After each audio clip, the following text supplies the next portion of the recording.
السلام عليكم ورحمة الله وبركاته. إن الحمد لله نحمده ونستعينه ونستغفره ونعوذ بالله من شرور أنفسنا ومن سيئات أعمالنا. من يهده الله فلا مضل له ومن يضلل فلا هادي له، وأشهد أن لا إله إلا الله وحده لا شريك له، وأشهد أن محمدا عبده ورسوله. يا أيها الذين آمنوا اتقوا الله حق تقاته ولا تموتن إلا وأنتم مسلمون. يا أيها الناس اتقوا ربكم الذي خلقكم من نفس واحدة وخلق منها زوجها وبث منهما رجالا كثيرا ونساء، واتقوا الله الذي تساءلون به والأرحام إن الله كان عليكم رقيبا. يا أيها الذين آمنوا اتقوا الله وقولوا قولا سديدا يصلح لكم أعمالكم ويغفر لكم ذنوبكم، ومن يطع الله ورسوله فقد فاز فوزا عظيما. أما بعد، فإن أحسن الكلام كلام الله، وخير الهدى هدى محمد صلى الله عليه وآله وسلم، وشر الأمور محدثاتها، فإن كل محدثة بدعة، وكل بدعة ضلالة، وكل ضلالة في النار.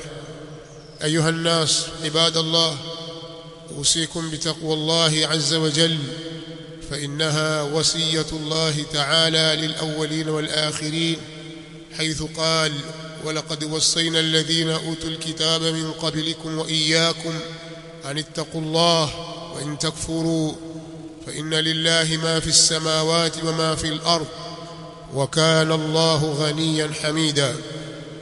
معشر المسلمين،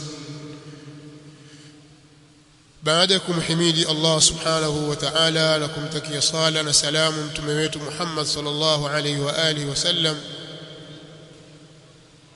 nimekuhusieni juu ya kumcha Allah subhanahu wa ta'ala na kumwogopa yeye na kuiogopa siku ya kukutana na yeye subhanahu. Na huo ndio wasia wake kwetu sisi na watu waliotutangulia, kwamba sisi tumuogope yeye na tumche yeye subhanahu.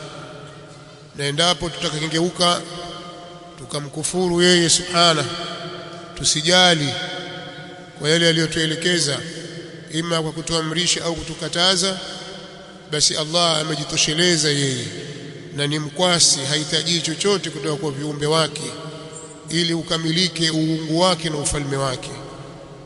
Yeye ni ghani na yeye ni hamid subhanahu. Allah subhanahu wa ta'ala kwa fadhila zake amejalia katika ulimwengu huu watu werevu walio makini, wenye mitazamo ya mbali na uwezo wa kuyakadiria mambo kwa viwango vyake.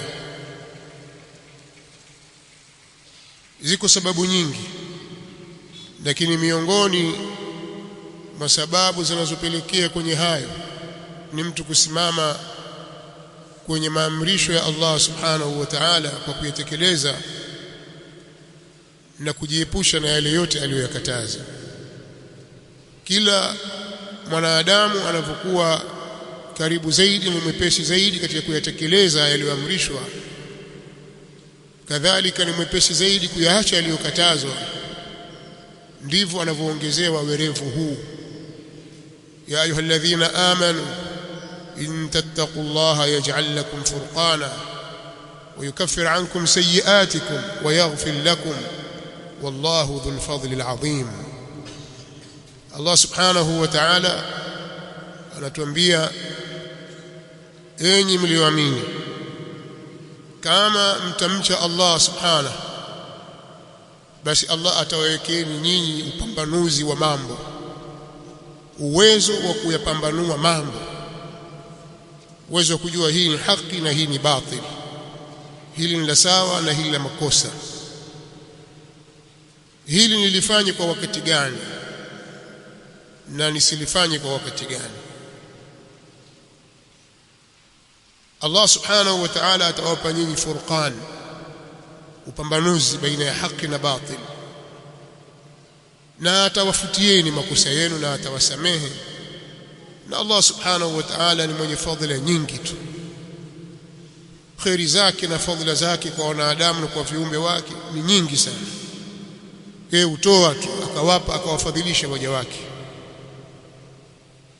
Kwa hiyo miongoni mwa vitu vyenye kuchangia kwa kiasi kikubwa sana mtu kupata uwerevu, fitna na kuwa na weledi wa kuyafahamu mambo, kutokana na namna yeye alivyojichagulia msimamo wake kwa Allah subhanahu wa ta'ala. Pamoja na kwamba tafsiri zetu sisi za kilimwengu, tunapotafsiri au tunapoeleza kuhusu watu werevu, mara nyingi tunawaelezea werevu, wajanja au watu makini ni wale waliofanikiwa katika dunia yao, ima katika nyanja za kisiasa au katika nyanja za kiuchumi, kwa kuwa ni viongozi wakubwa au wana pesa nyingi, au watu waliofanikiwa kujitangaza majina yao kwa aina mbalimbali, ima kwa sababu ya michezo na sanaa mbalimbali, wakawa maarufu katika huu ulimwengu. Tunapoeleza watu wajanja na watu werevu, siku zote tafsiri yetu inakoma kwenye mafanikio ya kilimwengu.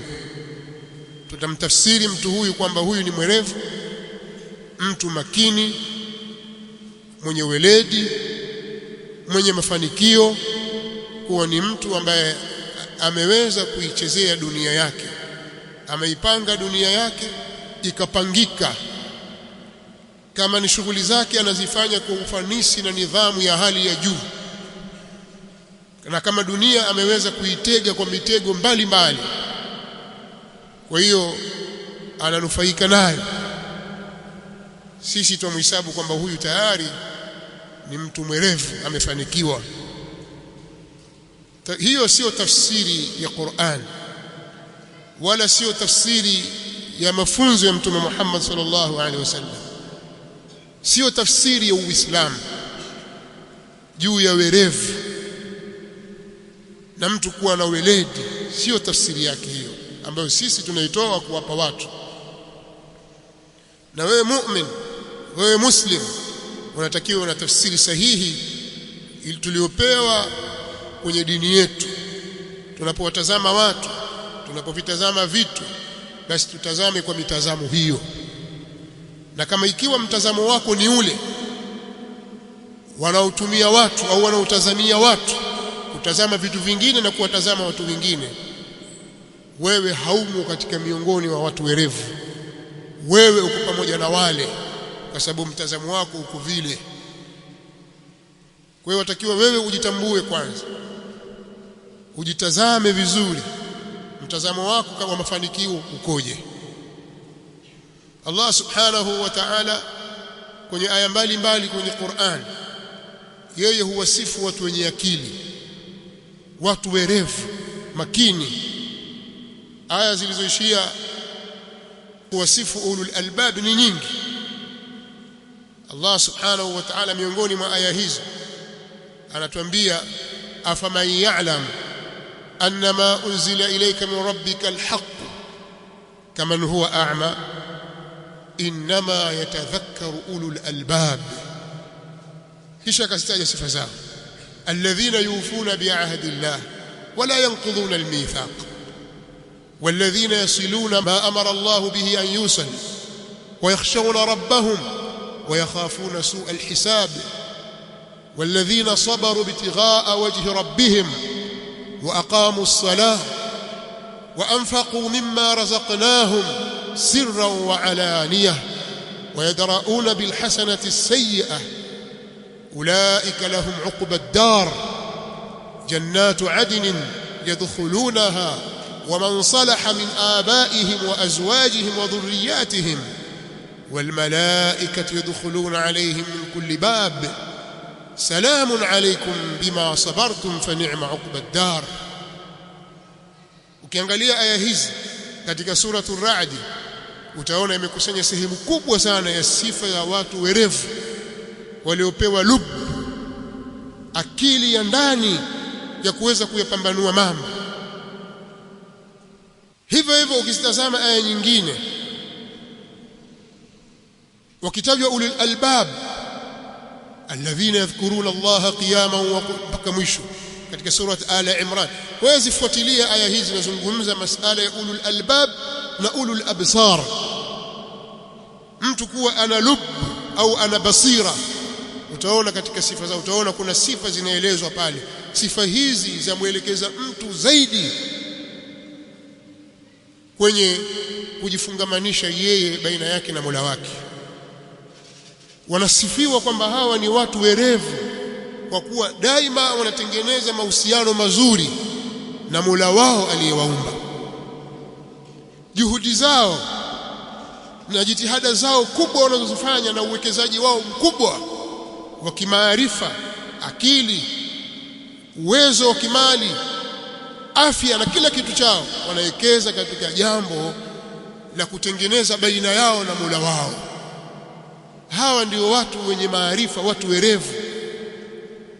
Al-Imam an-Nawawi rahimahullah ta'ala mwanzoni kabisa mwa kitabu chake Riyadhus Salihin alitaja maneno pale, akasema katika maneno haya yamekuja katika mtindo wa mashairi: inna lillahi ibadan futana taraku ad-dunya wa khafu al-fitana. inna lillahi ibadan futana taraku ad-dunya wa khafu al-fitana نظروا فيها فلما علموا أنها ليست لحي وطنا جعلوها لجة واتخذوا صالح الأعمال فيها سفلا. أنا سيما رحمه الله تعالى وحقيقة الله سبحانه وتعالى أنا وواجه وريف سهنا akazitaja sifa zao. Hawa watu wameamua kuipuuza dunia. Dunia sio kipaumbele chao. Hawa watu huwa wanaogopa mitihani na fitna, wakawa wanajiepusha na hizo fitna. Watu hawa wameitazama dunia kwa jicho la ndani kabisa, wakaipeleleza, wakaichunguza, wakaigundua kwamba dunia ni kama kijimkondo cha maji, kama kijito cha maji. Wakaona hii ni njia, hii ni njia, huu ni mkondo wa kupita. Tutapitaje, tutavukaje katika hii dunia? Wakayafanya matendo mema kuwa ndio majahazi ya kuwavusha katika dunia hiyo. Nadharu fiha falamma alimu annaha laysat lihayyin watana, walipoitazama wakajua kwamba dunia si mahali pa kuishi milele mtu, watu wanaondoka. Ja'aluha lujjatan, wakaifanya dunia kuwa ni kijimkondo, kijito cha maji. Wattakhadhu salih al-a'mali fiha sufuna.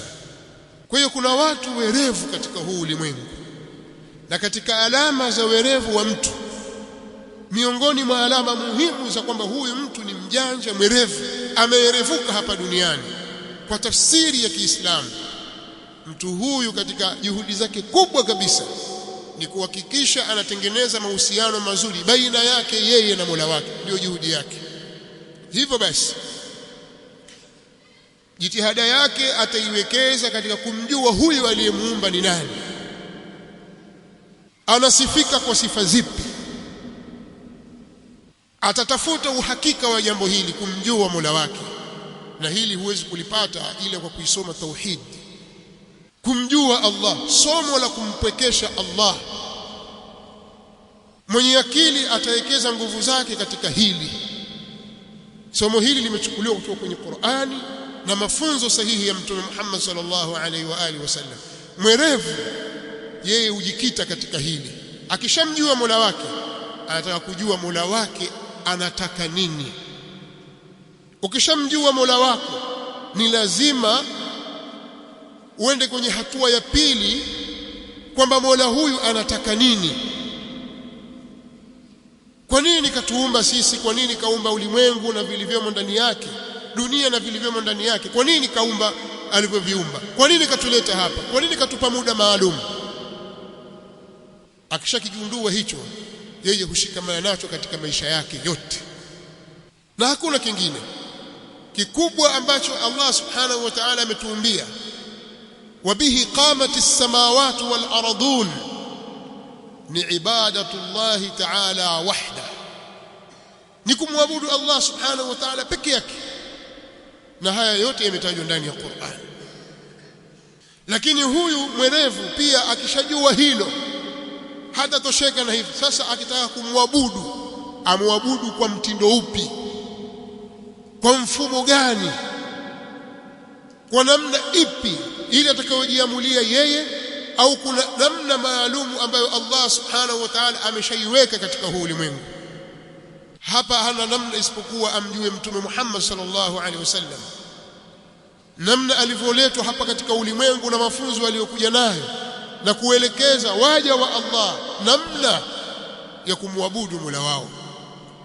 Kwa hiyo mje mwerevu, yeye atafuata na atajifunza namna ya kumwabudu Allah vile anavyotaka Allah, na sio anavyofikiria yeye, na sivyo alivyorithi. Atafuata utaratibu alioweka Allah subhanahu wa ta'ala kupitia mtume wake Muhammad sallallahu alaihi wasallam. Hii ni alama ya mtu mwerevu. Mtu mjinga balid, ambaye upumbavu unamsumbua kwenye maarifa yake, hajali hata asipomjua Mola wake, hajali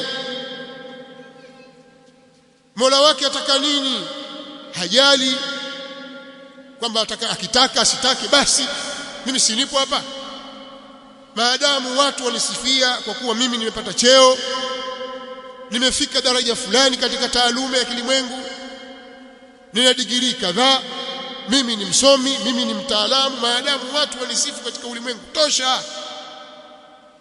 Mbona mimi nina tunzo mbalimbali nimepewa kwa sababu kadha wa kadha, yatosha, nimeshaweka kumbukumbu nzuri ulimwengu. Yeye ashatosheka na hilo. Natajwa mimi katika huu ulimwengu, najulikana mimi ni nani katika nchi hii. Yeye atosheka na hayo, hata kama yeye hamjui Mola wake, au hata kama yeye hajui amwabudu vipi Mola wake. Huyu ni mtu mjinga. Hata apewe kitu gani katika huu ulimwengu, bado atabaki kuwa yeye ni mpumbavu wa akili. Akili yake haijakaa sawa na si mwerevu, tofauti na watu watakavyomdhania. Allah subhanahu wa ta'ala, ukizifuata aya nilizosoma katika suratul Ra'd, utaona anatengeneza kwamba mtu mwenye akili ni yule anatengeneza mahusiano baina yake na Mola wake, lakini pia mahusiano baina yake na watu ambao Allah amehusia kwamba hao atengeneze mahusiano na wao. Na hili ni jambo zuri, jambo kubwa sana. Kwa mfano, katika watu ambao wewe watakiwa utengeneze mahusiano nao ya karibu baada ya kumjua Mola wako na kufuata taratibu za dini yako, ni wazazi wako. Lazima uwe na mahusiano mazuri na wazazi wako wakiwa wako hai. Lazima uwe na mahusiano mazuri na wazazi wako hata baada ya kufa kwao. Hawa ni watu wenye akili. Lakini kuna watu wana bidii ya kutengeneza mahusiano na watu wengine ambao wanawapa manufaa katika dunia yao, katika maisha yao, na wala hawajali kuvunjika kwa mahusiano mazuri wao na wazazi wao.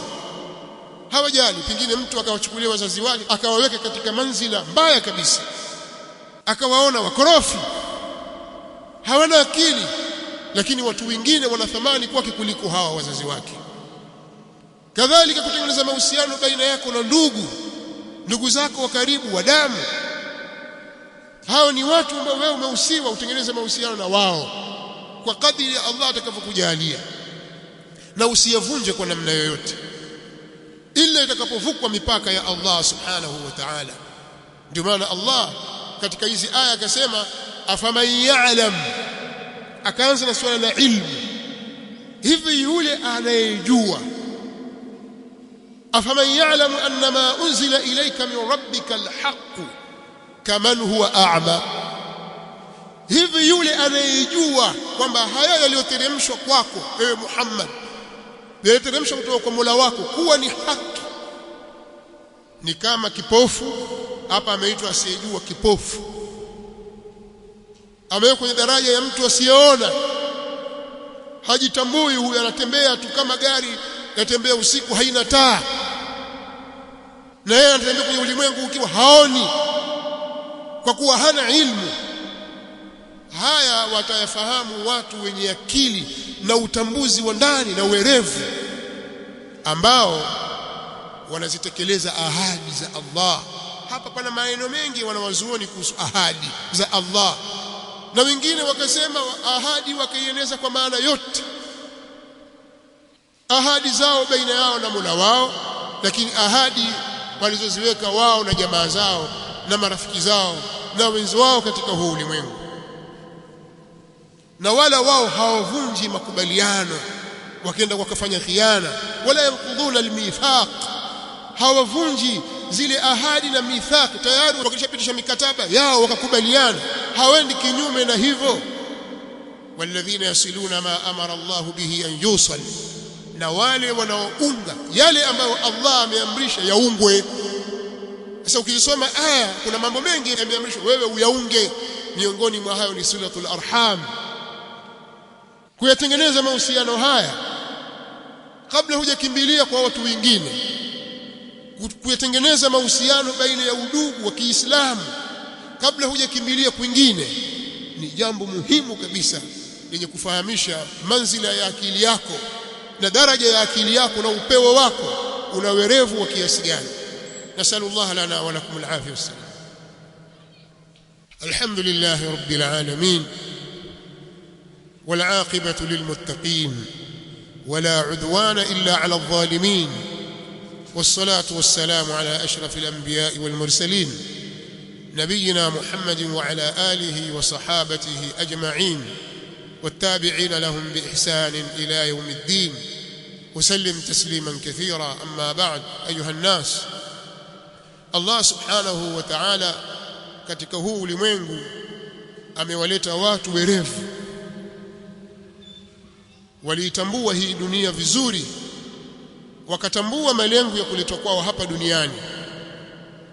Zile saa chache walizopewa za kuishi katika huu ulimwengu walizitumia vizuri kabisa, wakaondoka katika dunia hii bihadhin wafir, na donge none kabisa, kwa kuwa walitambua ulimwengu na dunia na sababu ya kuwepo kwao hapa, na kwamba jambo hili lina muda mfupi na wataondoka.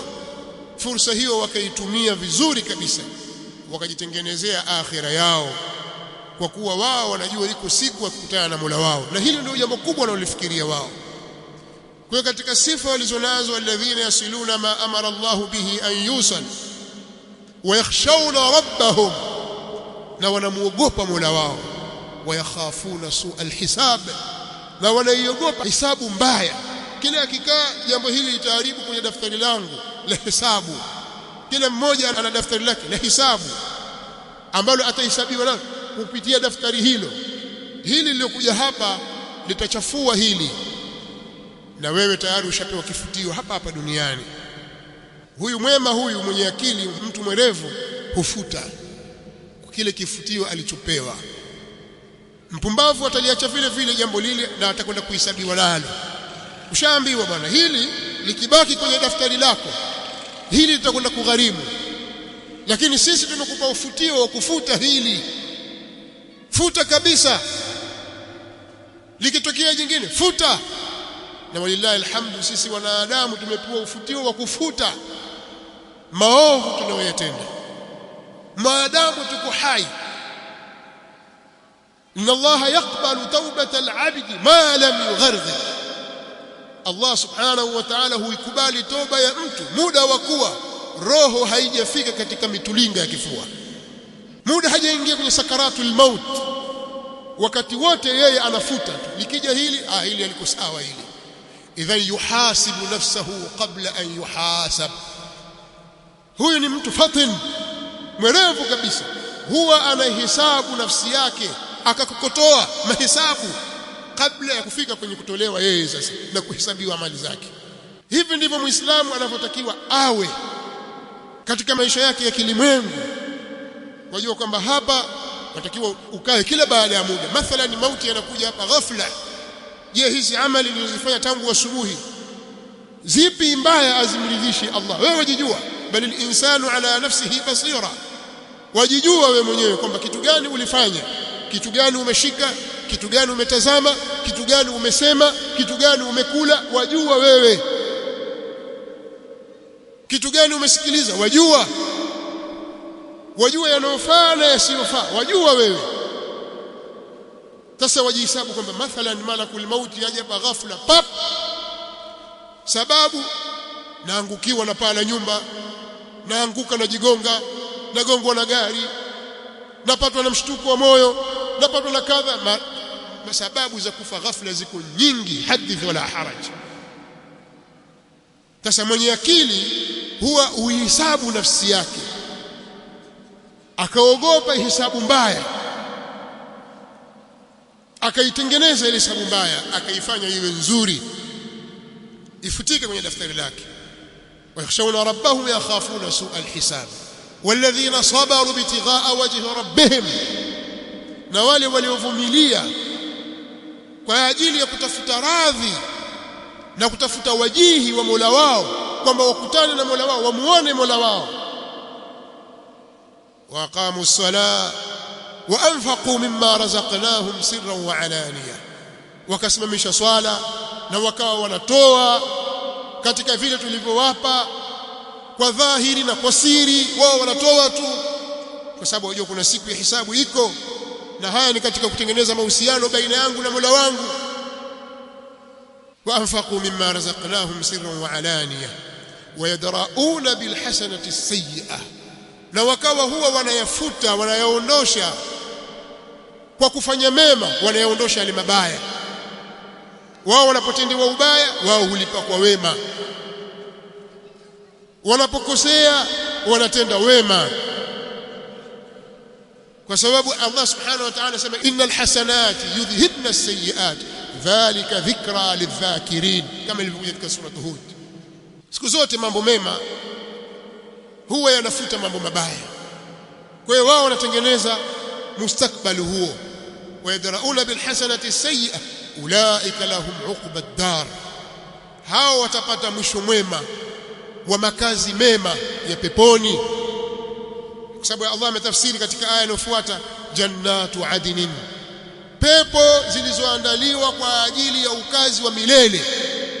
Jannatu adnin yadkhulunaha, pepo za ukazi wa milele watakazoingia.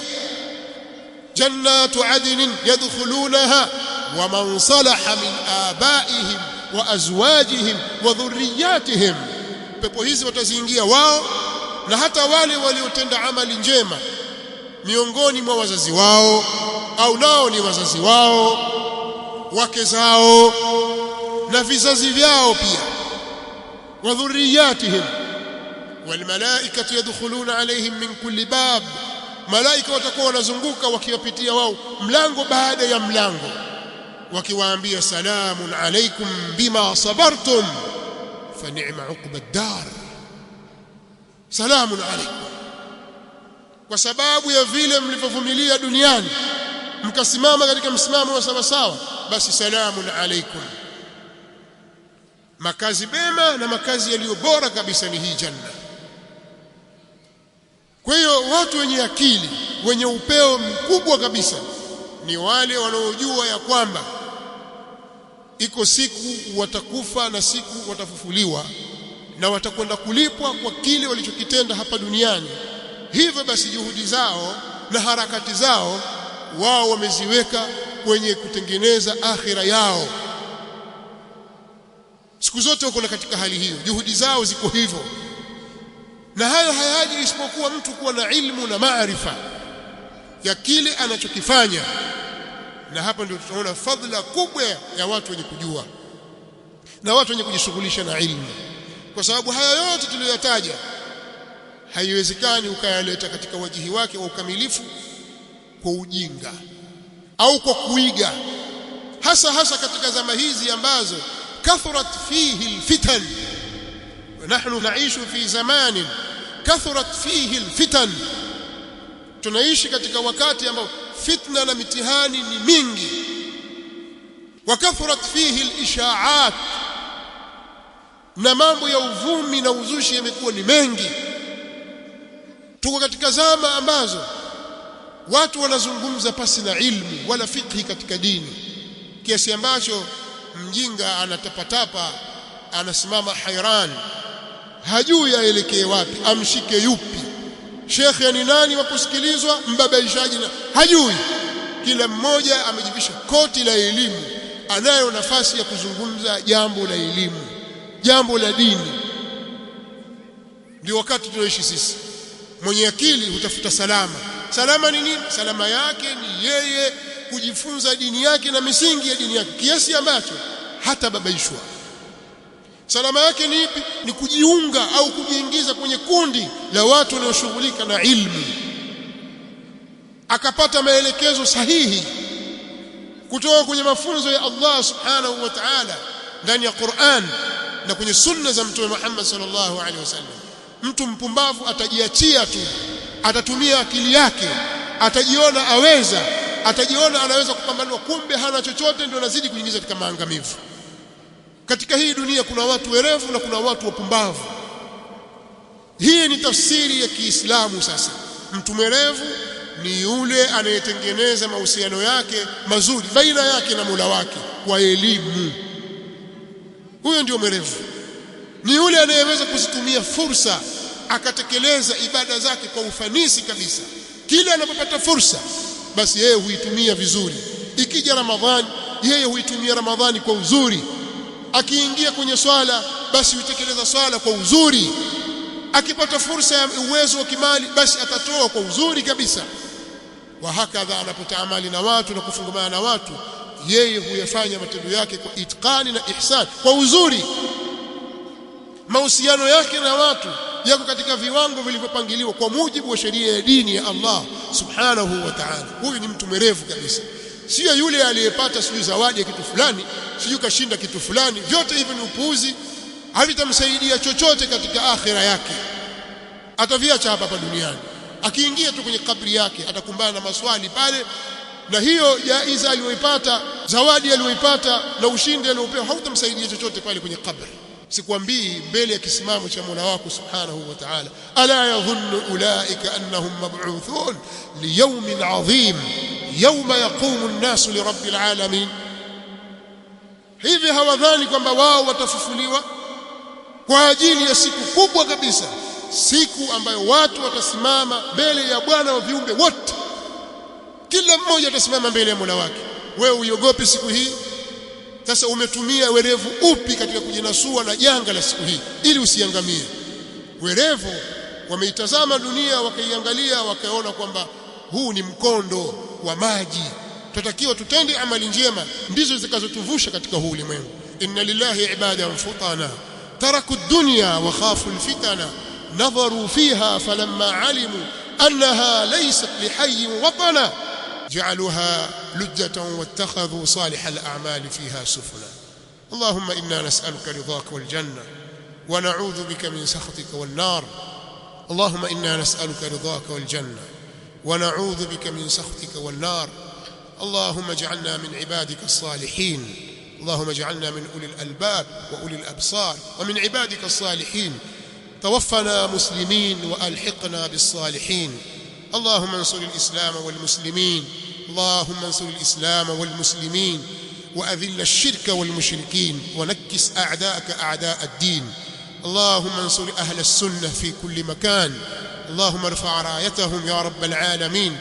اللهم من أراد بنا وبالمسلمين سوءا فأشغله في نفسه واجعل تدبيره في تدميره يا سميع الدعاء. اللهم من أراد بنا سوءا فأشغله في نفسه واجعل تدبيره في تدميره يا سميع الدعاء. ربنا اغفر لنا ولإخواننا الذين سبقونا بالإيمان ولا تجعل في قلوبنا غلا للذين آمنوا ربنا إنك رؤوف رحيم. وصلى الله وسلم وبارك على نبينا محمد. قوموا إلى صلاة.